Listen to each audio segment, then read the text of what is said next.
Rebecca Callahan wants to help you find and live your unique happy, the kind of life you might have only dreamt about until now. This is Soulful Synchronicities, and here she is, Rebecca Callahan. Well, hello there. Hope you're having a good day today so far. Today's show deals with the complex subject of suicide. The discussion will look at the growing problem, and especially we are here in this conversation to discuss the effect it has and has had on the survivors left behind. Some of the conversation may not be appropriate for all ages or those very sensitive to the subject. Listener discretion is advised. We will be discussing the group Survivors of Suicide. You can find that information on the web under survivorsofsuicide.com. I feel I would be remiss not mentioning the National Suicide Prevention Lifeline. That's 1-800-273-8255. Easy to look up. In case you're driving, you can always get the information that's presented again by listening to the replay on 1150kknw.com. Just look for Soulful Synchronicities. In just a moment, I'm going to have an anonymous guest. Yep, that's why you can only see our call letters on the video. That's what you're going to see the whole time, but you'll hear the audio. But first, with recent celebrity deaths in the news, as well as staggering news from the U.S. Center for Disease Control, they recently reported an increase of suicides by more than 25% since 1999. There is a huge stigma we'll talk about involved with this subject matter, and the subject of suicide is downright scary. Today, our conversation is with a survivor. My guest's husband did not survive. She'll remain anonymous. I'm happy to do this for her as she is taking the road less traveled by sharing. She will take us down her path and reveal her story, her journey. I'm grateful to have her here today, for I find her to be a teacher in so many ways. I hope you find that to be true as well. She'll definitely offer ways to help people in crisis who have gone through this and what they might endure and what she has had to endure. I thank you truly for being on the show today. I'm glad you're here. Thank you. Happy to be here. Thanks. And I think you need that mic just a little bit closer. I want them to hear everything. Mm-hmm. Yeah, thank you. Not easy for you, and it's not pretty, huh? Not at all. Not at all. I feel the time, though, really has come today for this conversation. It's so important. Do you agree? Yes, absolutely. Yeah. Could you start off by giving us a visual of what family might have been like early in the year 2012? So we're a very happy family. My husband and I, and then we have 3 children, and very close family. My husband was a successful business owner, but always depressed. I use the word manic depressed, which I guess might be an old term, but where he had very highs and very lows, and it swing up and down, up and down. Many people note it as bipolar disorder or bipolar depression. Right. I think that's what they use the term today, but I always use manic. But so everything was going really well. My eldest had graduated from college, and then I had one more in college and one in high school at the time. And my husband had decided that he wanted to go off his medications, antidepressants, and because he felt kind of dulled, with no affect. And so he wanted to see if he could be himself again. And he worked with a psychiatrist to get off medication. It took a long time, many months, and it was quite painful. He had a lot of headaches, things like that. Yeah, the switching and changing of medications is just highly a scary big deal. time. Yeah. And lithium, if he was on lithium, as many of the people with bipolar disorder are, it provides sort of an evening kind of thing where you don't have the ups and downs. You're kind of no affect, no up, no down, not depressed, not happy, just bland. Yeah. Yeah. And can we describe him a little bit more? Can you describe him a little bit more as to the kind of man he was? Very involved in the community, a huge giver, very, very intelligent. Started his own business, which was very successful. A really good man, really good father, very, very involved with the kids. Took lots of trips with families and friends, and just a happy, close family life. Yeah. Happy, outgoing guy. Yes. Though, he was more quiet and pulled back because of his depression, but everyone I've ever spoken to, no one would have ever guessed he would have committed suicide. Never. Yeah, he kind of had it all. Yes, he would definitely be defined as the man that had it all. Exactly. Although he was affected by his brain chemistry. Right, right, which is the key. Yes. He did go off with his psychiatrist in hand, It took many months. It was a slow process, yes. Yeah, but he wasn't sleeping well. At the time that he committed suicide, he wasn't sleeping well, and I would ask him what's going on, and he would always say he was just stressed by work. He never, ever said anything. I never, ever thought a million years. So, until I found him. So. And you really emphasized that in a million years. You would have never guessed. He would be one who would do that. Yes. So take us through that unheard of summer day, if you will, about almost 6 years ago. Right. So it was in the summer of 2012, and he had gone to, we have a second home, and he had gone there to do some work, and had tried calling with him, and he wasn't answering the phone, which, sometimes the service is poor up there. Never thought in a million years. Of course, I used to be a naive girl, and now I'm not that girl anymore. I don't have the privilege of being that girl anymore. And so I drove up to the second home. You thought he could have been in a car accident. Yeah, or some kind of accident working around the house or something. Yeah, it's a rough road going there. Yes. And so he had shot himself with a shotgun, and I found him. I was by myself with my little dog. Fortunately, I had my little dog. So I didn't touch him or anything, and ran from the scene screaming. And my neighbor, who had seen me drive by, because the houses are quite a distance apart, came up, and that was a real godsend to help me call the police. And you have to stay there for a long time because it's a crime scene, so they can figure out exactly what happened and how he went about that. I was amazed at that. And you called that neighbor an angel, because the timing was, it was a bit of a synchronicity in and of itself. Yeah, because he came just because he saw my car go by. That was the only reason he came up. So, yeah, that was really lucky, because I needed to hold somebody's hand. Yes. Yeah. So will you spell out the weight that you had? Because you had, I could not get over the kind of weight that you had to go through, and then a continued weight as well. You had to stay in that cabin. Right. You have to stay near the where it happened. You can't leave the area until the sheriffs have done their investigation, and then the coroner comes. So it was hours and hours and hours that I was there before I was able to leave and then go meet my children.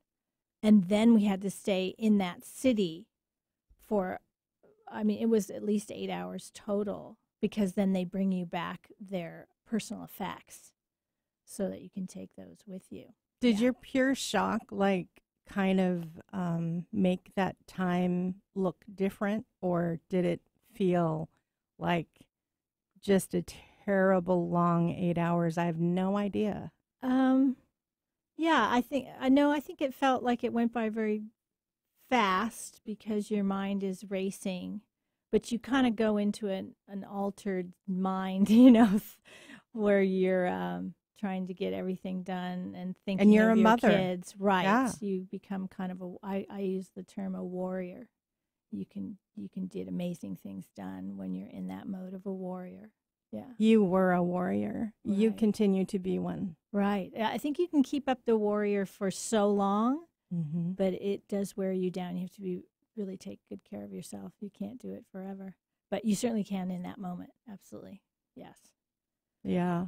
I just can't imagine the emotions that you were going through. Can you take us there, since we're right here right now? Well, I think they say you see your life in a New York minute or something, and you really do. You see all the past.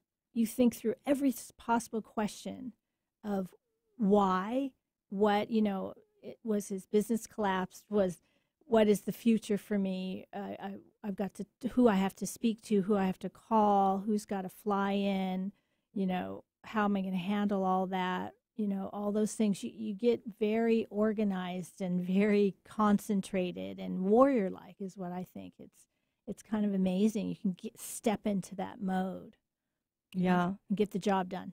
Yeah. Yeah. Did you go through at that time, or was that a delayed thing? Could I have prevented this? When did that come in? Was that later? Like the morning you go to bed that night and you wake up that next morning. And for me, it was like waking up on a battlefield. I would jump out of bed and run. It was summertime, so I'd run around my house because the energy of the fear of everything you're thinking. I remember one morning, it was like 6 a.m. or 7 o'clock or something, running.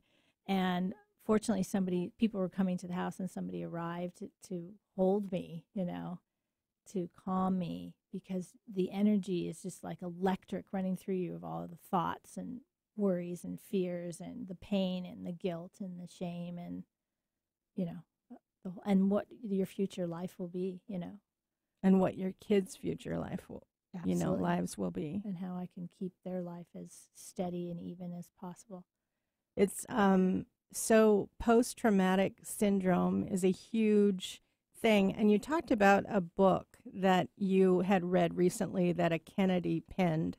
Yeah, and they talked about the fact that the hush up that thing. That in the Kennedy family they didn't really speak about the deaths very openly, and that was very difficult. And when you can't talk, which is what I feel the reason that myself and my children are doing so well, is that we talk constantly, tell the story, talk about it.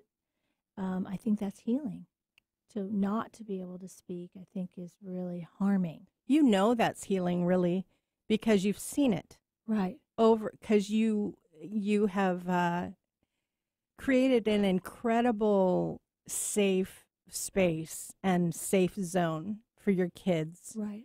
And we're going to talk more about that as well, because that's so important. And a friend that you want to reach out to that has gone through this with a family member or whatever, you can help. That is possible. Yes. And my guest will share about that. But let's see. So I can't even begin to imagine telling my kids about this. Yeah, very difficult. And you had one child that just had a feeling. Yeah, I had already called him because he was helping navigate me to our second home, and he said he knew. He was just sitting there holding the cell phone waiting for me to call back, that he just had that feeling. So, and then got on a plane. He got on a plane so quickly that by the time I got home from the scene, he was already home from another state. Yeah, because it took me so long to get through all the What do you process. make of that he just knew? I don't know. Well, there was something. His dad was depressed. Was a depressive person. Always. So I don't know. I don't know where that came from. Certainly I did not have that idea. Not at all. But, suicide is a different kind of death to deal with. Very complex. So many layers of guilt and shame and confusion and emotional turmoil, questions. It appears that the person chose to leave you. You feel abandoned and angry and conflicted. It's especially for the person like me who found them at the scene, who witnessed. Yeah. That's that post-traumatic stress. And I think for a spouse, probably for a parent as well, I don't know, you feel responsible. You're the closest to that person. It was beyond your control.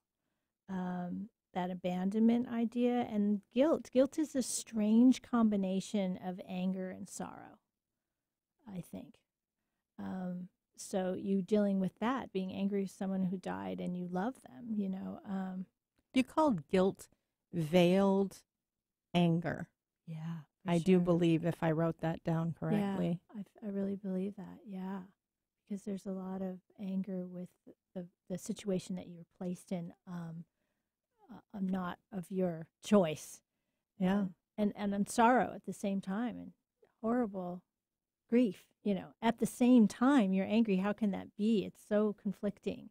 Mm-hmm. It's really a multi-layered. I think that they talk a lot in the news about the person who died, the victim, but I really think the conversation needs to be also about those that live on and have to carry on and heal and find a life, after such a many-layered grieving. And that's why you're here today.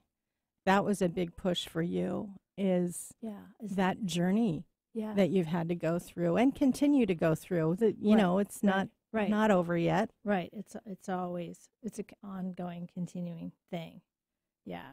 Yeah. Mm-hmm. Now, mental illness, just to throw this in, taken from the Mayo Clinic site, mental illness refers to a wide range of mental health conditions, disorders that affect your mood, your thinking, your behavior. Some examples include depression, anxiety disorder, schizophrenia, and addictive behaviors. A mental health concern becomes a mental illness when ongoing signs and symptoms cause frequent stress and affect an ability to function. Lots more on the Mayo Clinic site, including this. Signs and symptoms can vary. Mental illness symptoms can affect emotions, thoughts, and behaviors.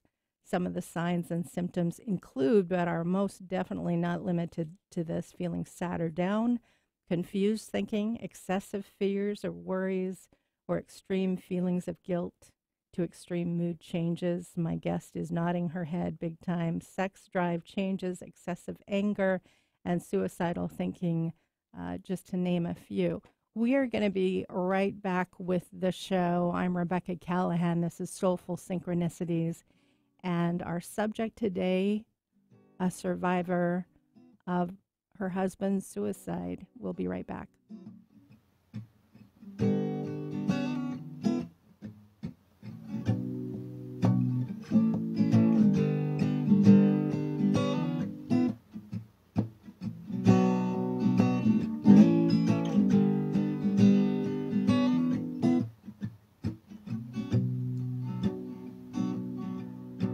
This is you over 30 years ago. Are we there yet? Are we there yet? And this is your mom now. Are we there yet? Are we there yet? Roles change without us noticing. That's why AARP gives you the information to provide even better care for your loved one. Visit aarp.org/caregiving. Brought to you by AARP and the Ad Council. All right, everybody in the car. Let's go.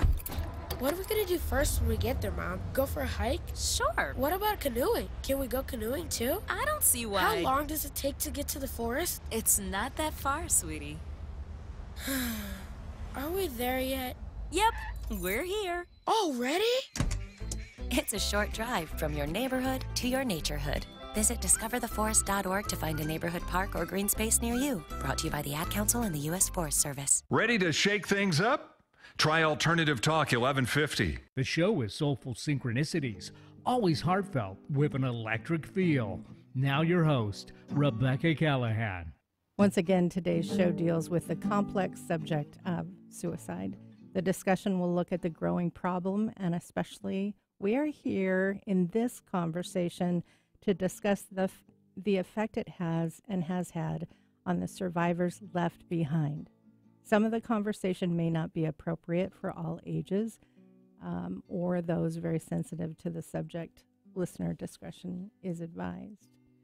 Now, I'm back with my guest, and since you lived with a person that struggled with mental illness and depression, can you kind of give us a better picture of what you see as having gone through, his mind, what you see, the issues, whatever.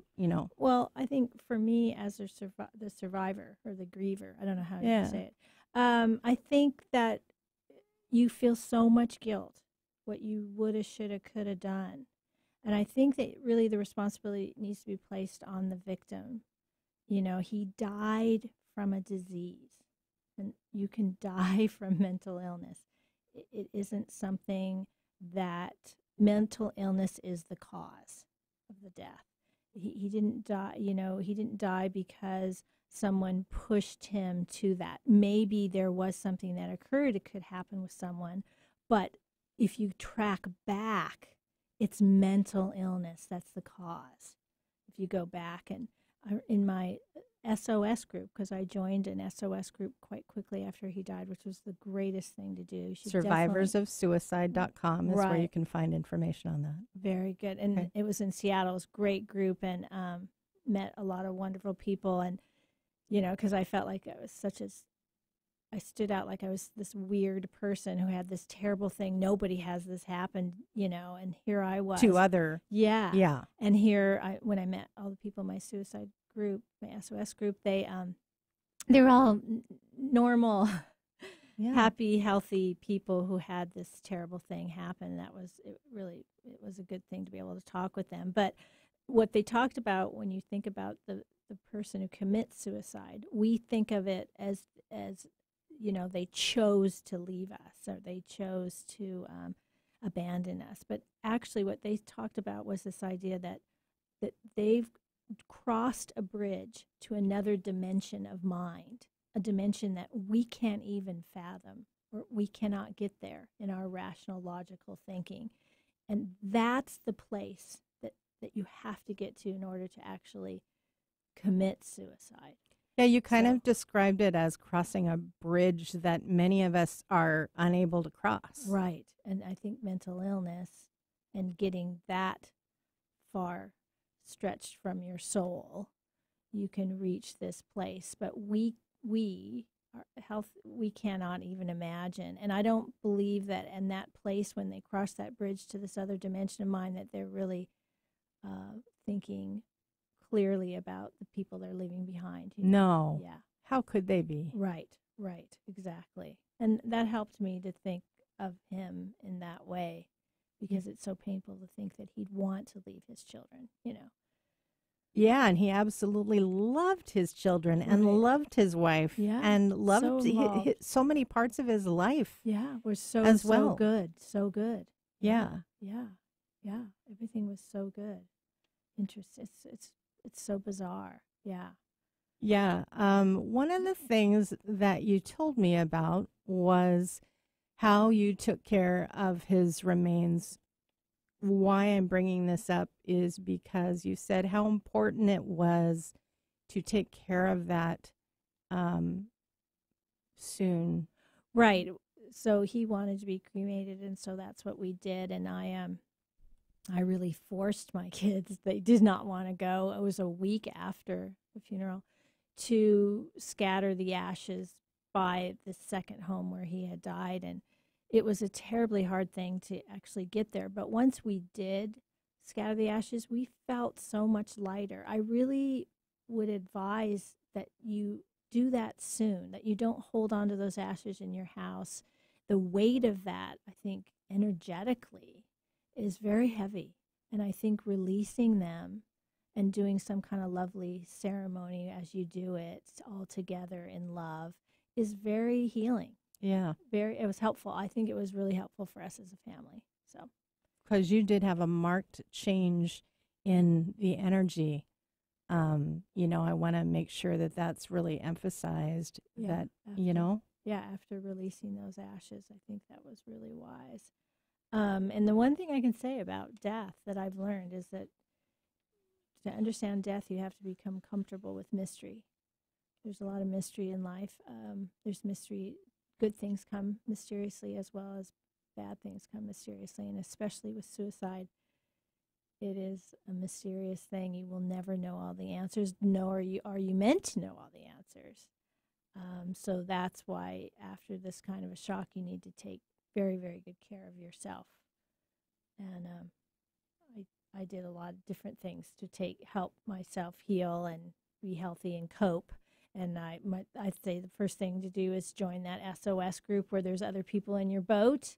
I think you found people that could totally relate to the things you were going through. Yeah, and you just didn't have people. to hold back probably either. Yeah, and long friendships we talked, arose. We stayed together for a long time, and being able to tell your story as many times as you need to tell it, I think is very, very healing.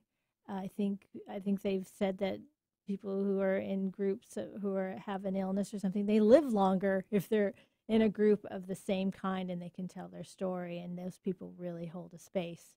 They really understand. And then also I went to a spiritual counselor, and I still do go. And acupuncture, I think, is a big one. And walking. I think walking saved my life.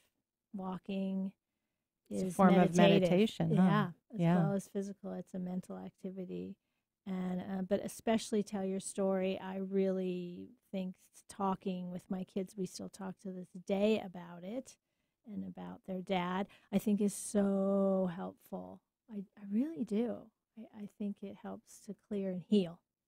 Yeah, and that's one thing that we really wanted to talk about a lot. I have that a lot in my notes of, what we want to talk, because it's so important. It's critical to be able to move on and get through the shock. Yes. And the guilt and the pure disbelief, right? Oh, yes. Yes, it's terrible. And to realize that you're not a victim. You're not defined by the suicide. That you feel like you're so strange, but it can happen to normal people. You cannot know what's going on in someone else's mind. Even if you're a close and devoted spouse or parent or whatever, you don't know. So you need to, or child or friend. Yeah, right. Or whatever. Exactly. The weight of that guilt is so heavy. It takes a long time to heal from that. Yeah. You said, by the way, that your kids are kind of like each other's best friends. Yeah. I really liked hearing that. We're a very close family. We were close when my husband was alive, and now we're, of course, even closer.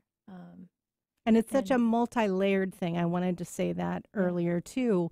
As you had said, it's so multi-layered. Therefore, those conversations over and over and over again are so highly important and healing. Yeah, I think to tell your story is just, I think, crucial. And also this idea of grief. I look at grief, I call it the other. I don't think it ever leaves you. I think it's an energy, it's a force that you learn to manage. I kind of feel like it's the other. It's always on my left shoulder, walking with me at all times. I've learned to manage it. Certainly through the years, it's gotten easier to manage, but it's a very multifaceted energy, and it comes in waves. Things can hit you, or you can hear a song or something, and then you're right back into the terrible grief. Yeah. So it comes and goes. It's a moving, living energy. That's how I feel. Yeah, when you say it sits on your shoulder, walks with you. It does. It's the other. Yep. And I had to kind of refresh my memory on the 5 stages of grief. Oh. And it can come in waves, as you say, experienced in a different order for anyone. Maybe even some don't experience some of these stages, but they are denial and isolation. That's one. Anger, of course. Bargaining, and this is like if only statements, sometimes experienced together with guilt. Depression and acceptance. Yeah, it's very multifaceted. It's always with you. I don't believe you ever are without it. Yeah, you just learn to manage. Yeah, I'm so glad you said that, because that really, it's a good compartment to try to figure out where to place that. Yeah. And when I look at my children and which is the hardest thing, to think this happened to them, I think that their good can come out of a tragedy, And I think the idea that they are maybe more compassionate, maybe open a little more soulful. They can sense the pain of someone else a little bit more. Maybe they could help someone or hold a space for someone in some kind of tragedy or crisis. And that would be of good to all.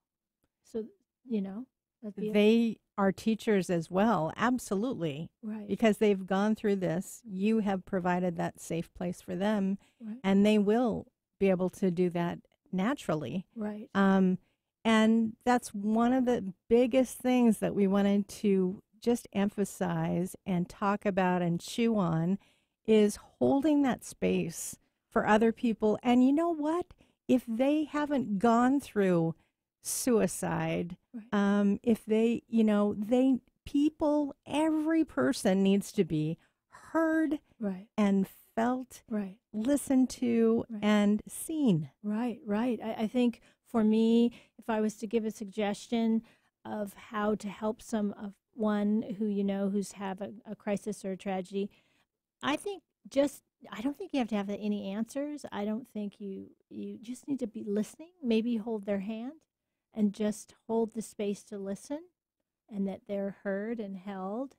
And I always love when people come to me, even to this day, and have some sweet story about my husband, some sweet memory. I love that. I don't think you shouldn't be mentioning him at all. I think we should be talking about him all the time. I think that's healing. I think it leaves beauty where there was a darkness, Yeah, and people, I think probably 99% of people don't ever say things like that to you. They don't say anything. Want to. Yeah, they just are terrible. Yeah, we're not taught how to deal with tragedy, and everyone's afraid of it. And suicide has such a stigma that people want to back away from it. They want to find, well, there's got to be an answer. It had to be this or it had to be that, so they can put it in a box and put it on a shelf and keep it away from them.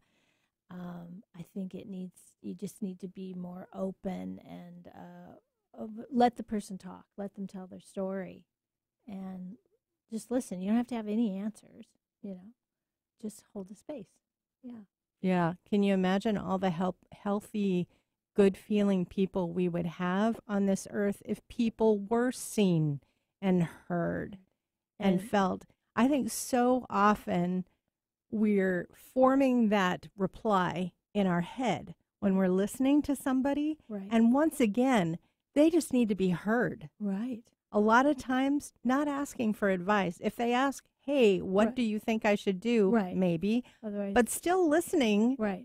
Right. So you don't have to have the answers. You don't have to. You don't have to understand what it feels like to be in suicide. Survivor. You don't have to do any of those things. You just need, like Oprah says, all people want is to be seen, to be heard, and what I say matters to you. Yeah. Right. And isn't that one of the most strongest statements we could take, a takeaway from this? Yeah. And the whole situation and all of the crazy, suicide stories we've heard of, and all the, because it's gone up, like I said earlier, 25% since 1999. Right. That's like scary stuff. I know. And if we could do some, if it could be viewed as a prevention thing or learning, that just if somebody can be seen and heard and just let them be themselves. What was that last part of it that Oprah said? To be seen, to be heard, and what I say matters to you. Yeah. Mm-hmm. So big. Yeah. Yeah, because if you think that suicide's gone up, so you think that's each individual, think of all the individuals around each victim, the ripple effect of how many people that's affecting and are dealing with this at the moment, are living and trying to cope with these deaths. You're telling me, and it's like all of the people that are around that. Yeah, that goes out all the way into my community, and like we're talking about these famous people who died, everyone's speaking about it. It affects all of us. Yeah. Yeah, I remember when Robin Williams, oh man, that just affected me like that was a big nobody's one. business. And I heard other, celebrities and other people that were in my life that how much it affected. And so you joined a support group. You got with a group that knew exactly, other than being in your particular shoes, knew exactly things you were going through and could practice that, hearing you, Right. seeing you, and just letting you be. Right. Right. Therapy and acupuncture. Yoga, you had mentioned before in an earlier conversation. Yoga and walking. Which Yeah. is huge one for me. And then, of course, telling your story. Yeah, I was just going to say, and being able to tell your story over and over and over again. Suddenly you don't have to anymore. But yeah, you just keep telling it. Yeah. Yeah. And you also said that sometimes people make, you called it strange. I use the term kooky, but a kooky decision, but it can be really right for them. You said strange decision. Sometimes after something like this, people can make decisions that might not be viewed as, from the outside as, okay, that's kind of weird or something like that, right? Right. But it can be right for them. Right. And I think you can't judge grieving. Everybody grieves very differently. It's individual. I don't think we can judge it. We can just be supportive of the person and understanding and compassionate, because it's going to look different with everybody, for sure. Yeah. Yeah. I'll be right back with my guest. Today's show deals with the complex subject of suicide. The discussion will look at the growing problem, and especially we're here in this conversation to discuss the effect it has and has had on the survivors left behind. Some of the conversation may not be appropriate for all ages or those very sensitive to the subject. Listener discretion is advised. But a lot of things we're going to talk about, coming up would be how to help and what you've done and the rest of your journey now. So we will be right back with my guest. I'm Rebecca Callahan, and we are 1150 KKNW.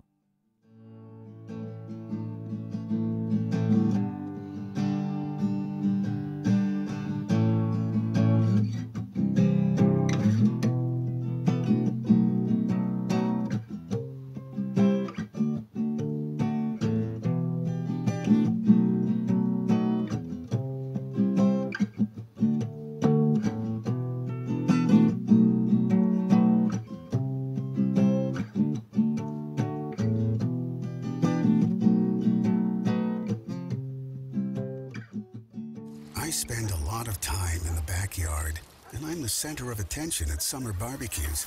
In '96, I made some of the tastiest s'mores. And in '09, it was me, your backyard fire pit, that accidentally started a wildfire when a summer breeze carried one of my embers into some dry brush. Spark a change, not a wildfire. Visit SmokeyBear.com, brought to you by the U.S. Forest Service, your state forester, and the Ad Council. Only you can prevent wildfires. Right now, Doctors Without Borders medical teams are operating in some of the most remote and dangerous corners of the world. When front yards become front lines, at the crossroads of conflict and epidemic, where there are no hospitals, that's where we operate. Your response is critical to our response in places where few others will go. That's where we operate. Learn more at doctorswithoutborders.org. There's a reason they invented the internet. It's called 1150kknw.com. You're listening to Soulful Synchronicities. Rebecca's job, as she sees it, is simply helping to bring out the brilliance and magic that is you. It's heartfelt with an electric feel. Here's Rebecca Callahan. Well, we're back. This is something that is in the hearts and minds of so many right now, with the recent deaths reported in the celebrity world, with many, lots of deaths that I've seen lately too, from like kids going through its graduation time, and not necessarily a suicide, but death, and terrible hospital visits, and Actually, this show is dedicated to Richmond, that is in the hospital and was not part of a suicide thing whatsoever.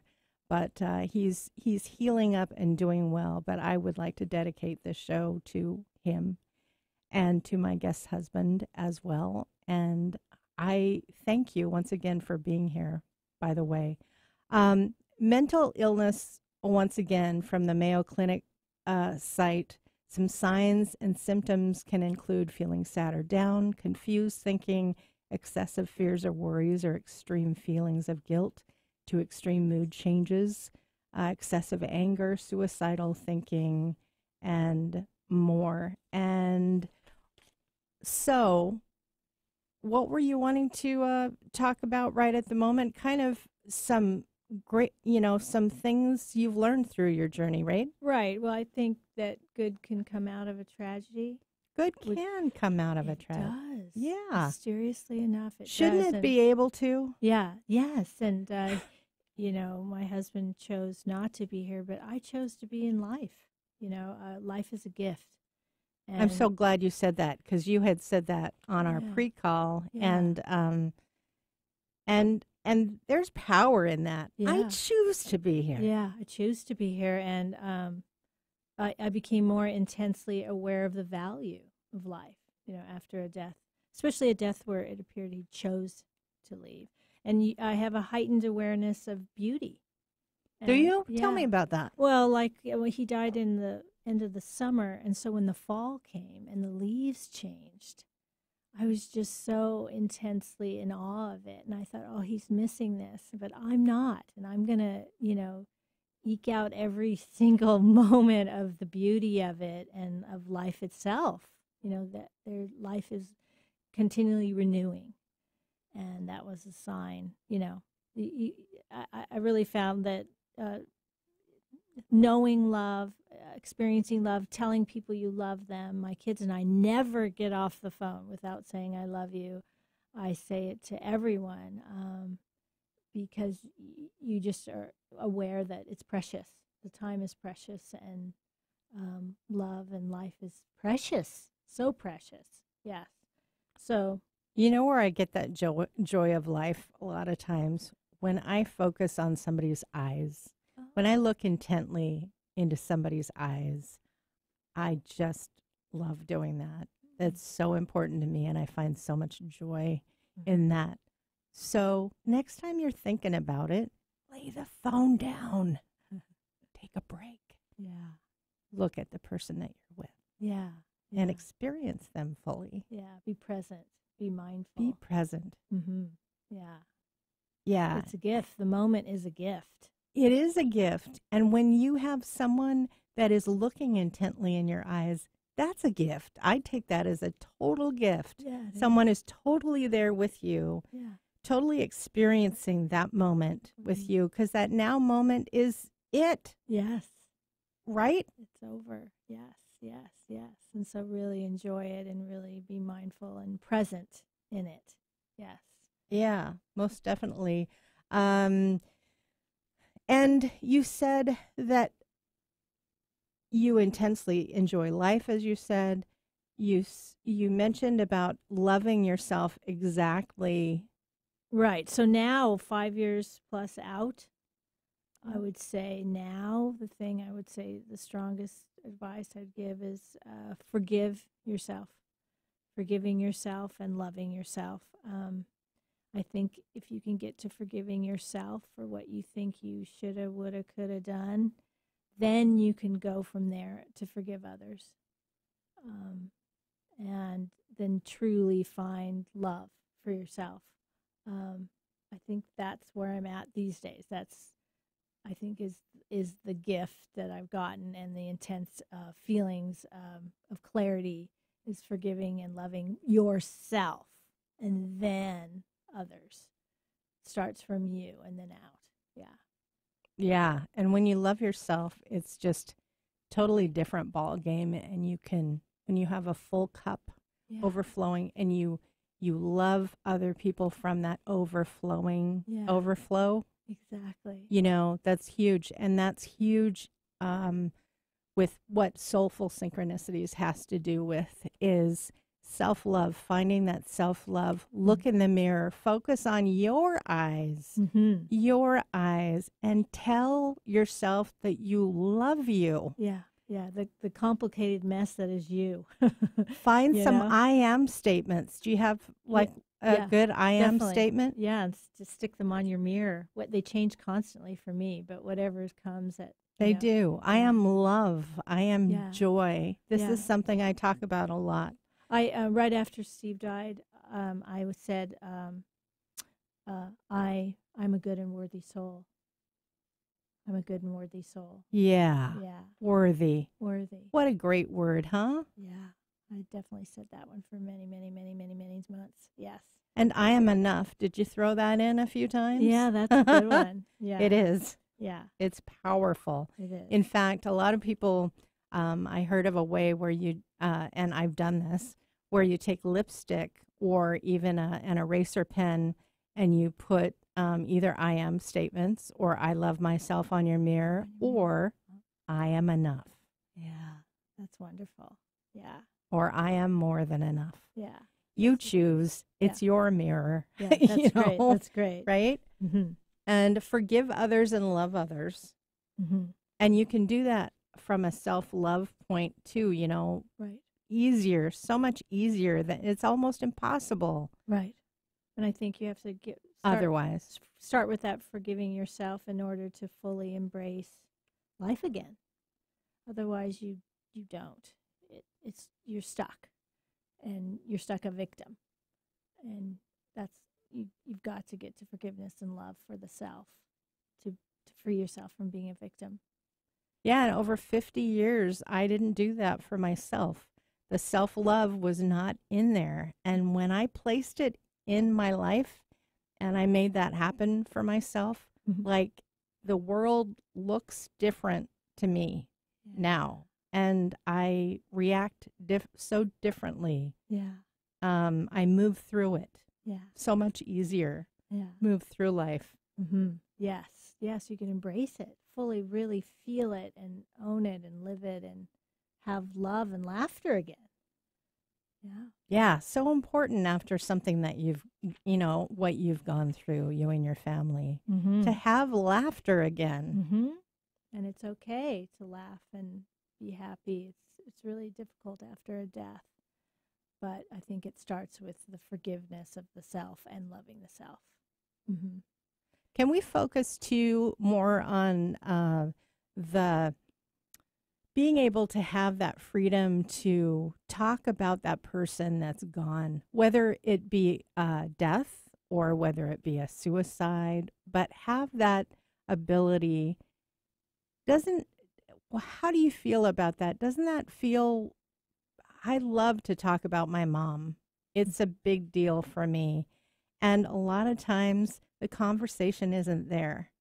And I, a lot of times, am the one that brings her up in the conversation. And I just love to, my mom was a wonderful person. Yeah, I think it's beautiful. I love it when people come up to me and have some beautiful little story about my husband. I love it because it keeps the joy of him alive, and we let go of the darkness of the death, You want to remember. Isn't that amazing? You want to remember those beautiful things and never let that fall away. You want that to stay alive in your hearts and minds of everyone, You hooked up with him for a reason. Right. He was a great guy. He was a great guy. He really was. I live and continue to live a beautiful life because of him. Right. Yeah. And I am so proud, if I may say, of your survival, but especially proud of what you've built for your kids around the safe zone, the safe place. It's so important, and I so hope that that's a really good takeaway for many, from this show, whether you deal with a suicide or whether you don't. Right. Any kind of death. Right.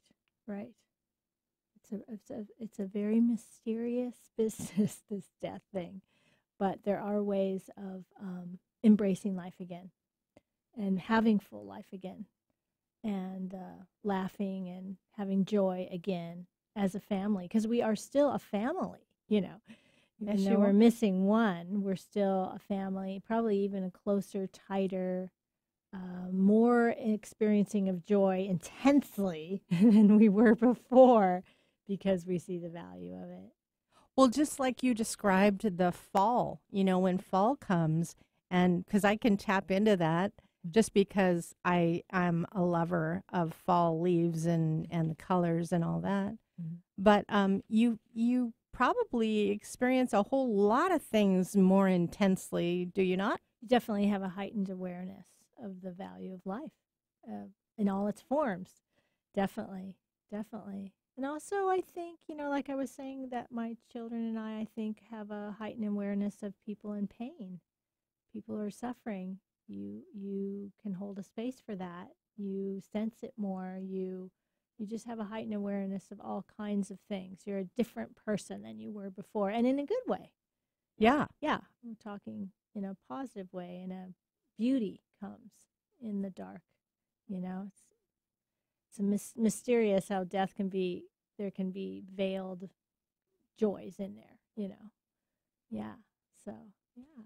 Yeah, and it's you know, we're all a combination, puzzle pieces all put together, if you will, of conflict and joy and, you know, some bad stuff that's gone down or that we may view as bad, and some good stuff. Yeah. And you know, those bad things and good things the bad can really make us grow at a heightened rate, right? I think, right. And all of us go through those things, right? You know, right, in life, right. I think you can grow from it and heal from it if you are talking and have people have the space to allow you to talk and talk and talk, you know? and talk and tell your story. Yes, until suddenly you don't need to tell it as much anymore, but you need that. You definitely need that. People that hold that space, right? Yeah. Yeah. Many blessings overflowing and joy to you for sharing. And maneuvering your way through this true minefield that you've, you know, and that you continue to deal with as well. And thank you from the bottom of my heart. I had a tremendous push in me and my soul, in my spirit, to talk about this subject today. And you know that. Yeah. Yes. And I just want to say thanks to, on behalf of my listeners' hearts, now and tuning in for the replay. Thank you for allowing us to access that intimate journey that is yours. I wish you to be well. Thank and you. Enjoy. If you are experiencing suicidal thoughts, please contact the National Suicide Prevention Lifeline. They are there for you 24 hours a day, 7 days a week, 1-800-273-8255. Now, the group that my guest referred to, Survivors of Suicide, helped her immensely, right? Very much. So you can find them under Survivors of Suicide, or SOS, survivorsofsuicide.com. Now, that does it for this week's Soulful Synchronicities on 1150 KKNW. I hold a wish for this to develop into more conversations, noticing and hearing and being seen and allowing people to be seen, and all sorts of positive things like that. Have a great rest of your week. Till we meet again, I'm Rebecca Callahan. This is Soulful Synchronicities, and we are on 1150 AM Alternative Talk, KKNW.